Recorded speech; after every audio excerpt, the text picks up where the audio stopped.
I begin today's message with a disclaimer. This is a Mother's Day message, and I am sharing it without apology and with appreciation for that time-honored institution without the benefit of which we wouldn't be here.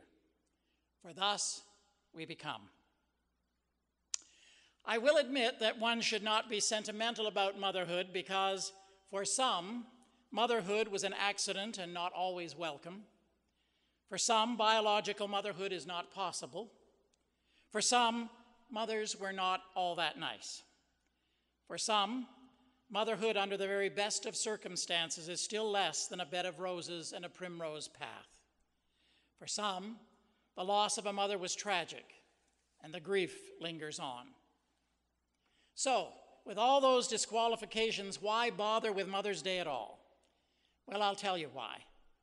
Because for all of its stumbling blocks, pitfalls, and broken dreams, for all of the soiled diapers, interrupted sleep, and spoiled plans, we are talking about a beautiful ideal, a natural part of God's creative plan to bring love and caring to light. Motherhood involves a constant demand for the gift of loving and caring. Mother's Day has its origins in the different concerns of two women, Julia Ward Howe and Anna Jarvis. Julia Ward Howe made the first known suggestion for Mother's Day in 1872. She wanted the day to be dedicated to peace building, and for several years sponsored an annual Mother's Day meeting in Boston as a way of connecting her ideals of motherhood and peacemaking. In that first Mother's Day proclamation, she wrote in 1872, "Arise then, women of this day, arise, all women who have hearts. We women of one country will be too tender for those of another country to allow our sons to be trained to injure theirs. From the bosom of a devastated earth, a voice goes up of our own. It says, disarm, disarm. As men have often forsaken the plow at the summons of war, let women now leave all that may be left of home for a great and earnest day of counsel with each other, as to the means whereby the great human family can live in peace, each bearing after his own time the sacred impress, not of Caesar, but of God. I ask that a general congress be held to provide the alliance of the different nationalities, the amicable settlement of international questions, the great and general interests of peace." 1872. Anna Jarvis had a different reason for honoring mothers.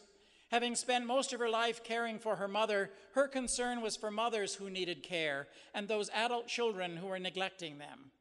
It was ultimately due to Anna's efforts that Mother's Day became a nationwide observance. However, she lived to see Mother's Day become the victim of commercialization. She died in 1948, disappointed and disillusioned that her work had been so trivialized. For such as this, we have all become. I share with you now a tribute to moms written by Irma Bombeck. It's a myth in North America that anyone can make garbage. I'm not talking about frozen quick-serve package, just add water 3 minutes in the microwave garbage. I'm talking about your made-from-scratch leftover garbage for which mothers are famous. Garbage, if it's made right, takes a full week. Most men don't understand this process. They think you can take a leftover straight from the table, scrape it right from the plate, and dump it into the can. That is not the way of North American garbage is made. For the purpose of example, let us walk through a week in the life of 2 tablespoons of leftover peas and a piece of leftover pot roast the size of a coaster. Day 1. The leftover goes from table to refrigerator in an elaborate ritual of joy. In an eagerness to display her frugality, the mother transfers the peas and the beef into a smaller dish with the haunting chant, "Don't touch this, I'm saving it for vegetable soup." Everyone believes her, or at least pretends to. Day 2.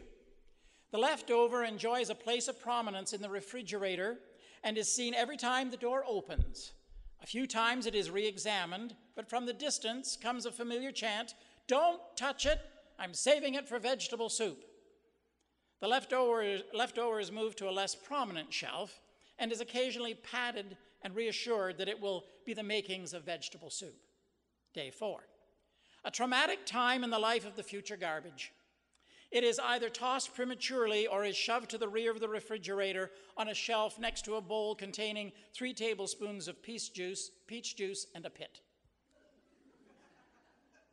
Traditionally, day 5. Traditionally, on the 5th day, a leftover is opened, exposed to the air, and passed around to see if anyone can identify it. If it is recognizable, it is shoved back into a dark corner and allowed to ripen for another day. Day 6. This is a crucial day in which the peas and the beef curdle, turn green, harden, and grow fuzz.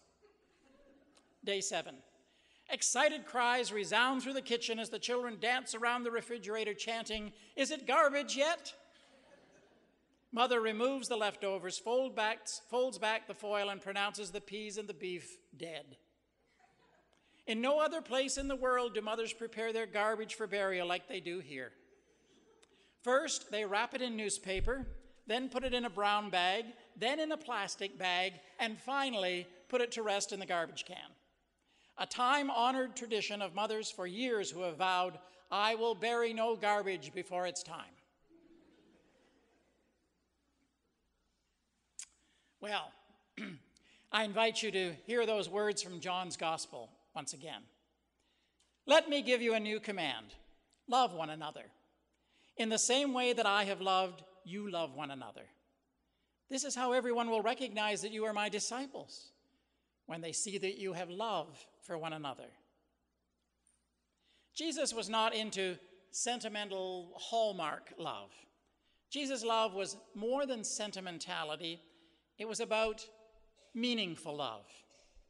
Most moms here can tell you that love within a family is not always easy, and it is sure not sentimental. Sometimes it is really difficult to love. Jesus' command is not just to love, but to love as he loved, putting aside your personal agenda to benefit another. I share with you now a poignant story. Had Julie not been the deceased, it would have been a funeral she would have loved. The minister, in his desperate struggle for an analogy of comfort, said to the 3 sons sitting rigid in the front row, "Think of your mother as the spirit leaving the body. The shell is here, but the nut is gone."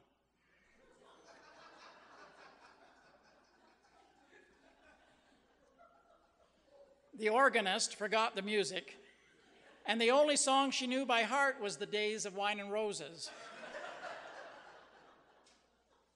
And Julie's middle son, Steve, flew in from school wearing a pair of red, white, and blue Adidas with a brown 3-piece suit. It was hard to believe that Julie, a victim of cancer, was dead at 48. Chuck, the eldest son, had been in his apartment when his grandmother called with the news. All he had been told until then was that his mother had been a little tired lately. She'd been so proud of her son, the television mogul. Actually, he was a prop man for a sitcom, but his degree had been in cinema, and he spoke the language. Every time they were together, he couldn't resist showing off.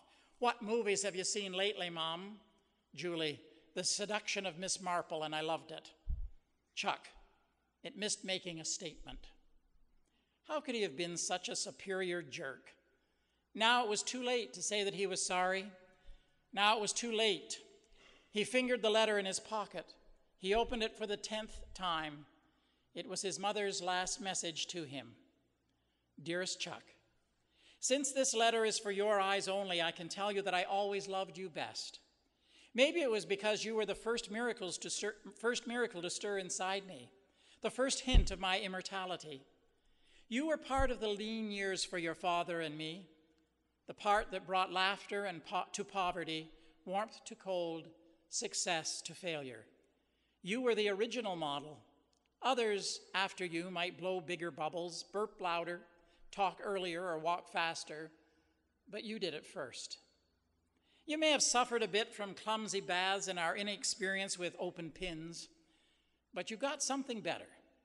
You got our patience, our stamina, our youth.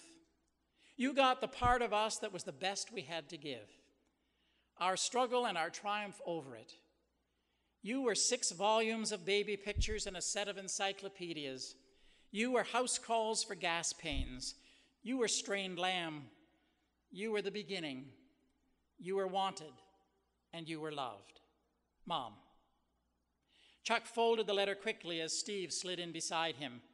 Steve took a deep breath and tried to focus anywhere but on his brother. He hadn't been able to look at Chuck since he had read the letter that his mother had sent to him. He had never known that she felt that way about him. Steve had worked at being a maverick. Every time he screwed up, his mom always took him aside and said they understood, but they didn't, not really. For example, a couple of years ago, they went away for the weekend and left him in charge of the house. Why couldn't she have blown up like any other mother? Instead, the night they returned, she said, "Want to tell me what happened?" "What makes you think anything happened?" he asked. "Oh, the 30 neighbors standing around in their night clothes watching the 3 police cruisers parked in our front lawn. I had a party. According to the police report, you had a 746. What's a 746? I'll read it to you. Blocking off the street for a parade without permission, holding a vice principal against his will, unlawful assembly of 150 people in a house built as a single-family dwelling. Why had he been so stupid? All he had to say was, "I'm sorry," and she would have forgiven him. But he couldn't say it. Now he'd never get a chance. It was too late. He felt the letter. How could she have known him so well? Dearest Steve, you must have suspected, but I will say it anyway, I've always loved you best. You drew such a stupid spot in the family, and instead of caving in, you became all the stronger for it. How I admired your fire, your independence, and your impatience. You may have worn faded clothes, played with chip toys, and never in your life did anything first, but you rose above it. You are the child we relaxed with and enjoyed, the one who made us realize that a dog could kiss you in the mouth and you wouldn't die from it. If you missed a nap, you wouldn't get sick. If you sucked on a pacifier until age 2, your teeth wouldn't grow in a circle. You were part of our busy, ambitious years, when priorities and values can get mixed up. But you reminded us of what we were all about and put us back on course whenever we strayed. You were the sibling who unseated the only child. You were spaghetti and meatballs at 8 months. You were checking accounts written down to 27 cents. You were the new house that we couldn't afford. You were staying home Saturday nights. You rescued us from boredom and stimulated us with your zest for life. You were the constancy, and you were loved. Mom. Tim stared at his brother sitting with him in the pew. His suit was tight. At 14, it didn't take him long to outgrow anything. He felt sorry for his brothers. They had missed the part of their mother that only he knew. When they lived at home, she gave and they took. For the last year, Tim gave, and she was helpless to do anything but to accept. Thank goodness he had had that year to make up for all the grief that he had given to her. He had hated being the baby. He had hated the references to our second family. He lived in a house where all his parents did was diet and watch animal documentaries. His brothers had had it all. A father who played touch football after dinner, a mother who had alphabetized their baseball cards and put them into files. Over the past year, they had talked out all the resentment inside of him. The letter his mother left said all there was to say. Dearest Tim, a mother's not supposed to have favorites, but I've always loved you the best. Just when your father and I thought youth had left our lives, you came along to remind us that we had something left to give. You darkened our hair, you quickened our steps, squared our shoulders, restored our vision, revived our humor.